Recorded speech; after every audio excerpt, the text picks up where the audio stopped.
ஒரு சர்வே தமிழ்நாட்டு அரசியலையே ஒரு உலுக்குலுக்கி இருக்கு. ஆமா. விஜய் நம்பர் 2வா?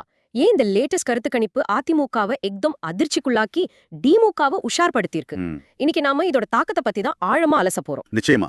இது வெறும் நம்பர்ஸ் கிடையாது. இது ஒரு பெரிய அரசியல் மாற்றத்துக்கான அறிகுறி. சரி, நேரா விஷயத்துக்கு வருவோம். இந்த IPDS, அதாவது அரசியல் மற்றும் வளர்ச்சி ஆய்வுக் கழகம் வெளியிட்ட ஒரு சர்வே தான் இப்போதே ஹாட் டாபிக். அதுல அடுத்த முதல்வர் யாருங்கிற போட்டியில நடிகர் விஜயோட தமிழக வெற்றி கழகம் 2வது இடத்துக்கு வந்திருக்கு. ஆமா, பிரதான எதிர்க்கட்சியான அதிமுகவின் எடப்பாடி பழனிசாமியை 3வது இடத்துக்கு தள்ளியிருக்கு. இது எப்படி நடந்தது? அதுதான் $1 மில்லியன் கேள்வி.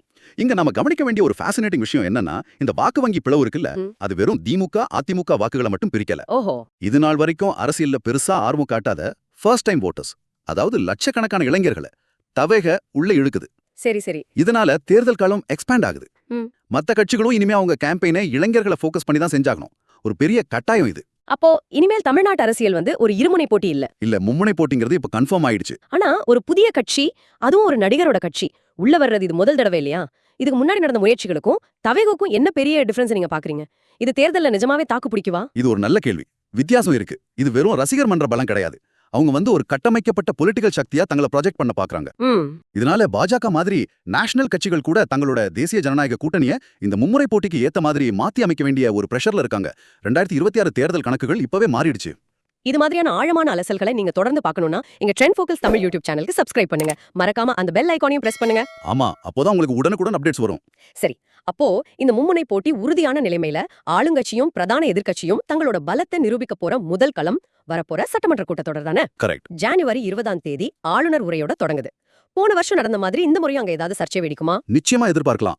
சபாநாயகர் அப்பாவு மரபுகள் மாற்றப்படாதுன்னு சொன்னது ஒரு சாதாரண ஸ்டேட்மெண்ட் இல்ல, அது ஒரு பொலிட்டிக்கல் ஸ்டேட்மெண்ட். ஓகே. ஆளுநர் RN ரவிக்கும் அரசுக்கும் நடுவுல ஏற்கனவே நிறைய உரசல் இருக்கு. இந்த புது பொலிட்டிக்கல் சூழல்ல சட்டமன்றம் ஒரு தேர்தல் பிரச்சார களமாவே மாறும்.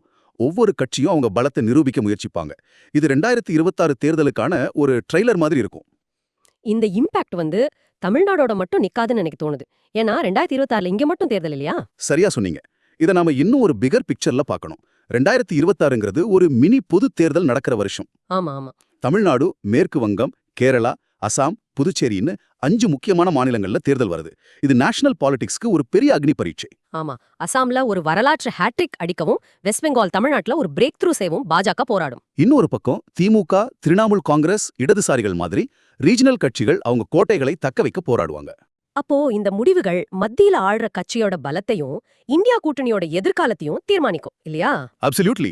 வெனிசுவேலா நாட்டுல நடக்கிற அரசியல் மாற்றங்கள் இந்தியாவை எப்படி பாதிக்கும்? இதுதான் இங்க இருக்கிற ஒரு ஆச்சரியமான கனெக்ஷன். வெனிசுவேலா மேல அமெரிக்கா போட்டிருந்த பொருளாதார தடைகளை இப்ப தளர்த்தி இருக்காங்க.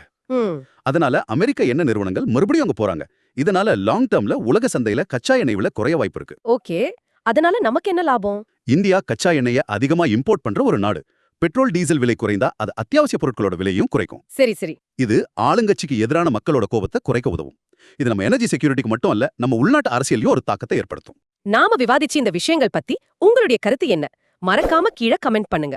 உங்க ஒவ்வொரு கமெண்ட்டையும் நாங்க படிப்போம். அப்ப யோசிச்சு பாருங்க, 2026ல தமிழ்நாட்டின் தேர்தல் முடிவை ஆயிரக்கணக்கான மைல்களுக்கு அந்த பக்கம் இருக்கிற ஒரு வெளிநாட்டு எண்ணெய் கணற்றோட அரசியல் தீர்மானிக்க முடியுமா? உங்களுடைய சிந்தனைக்கு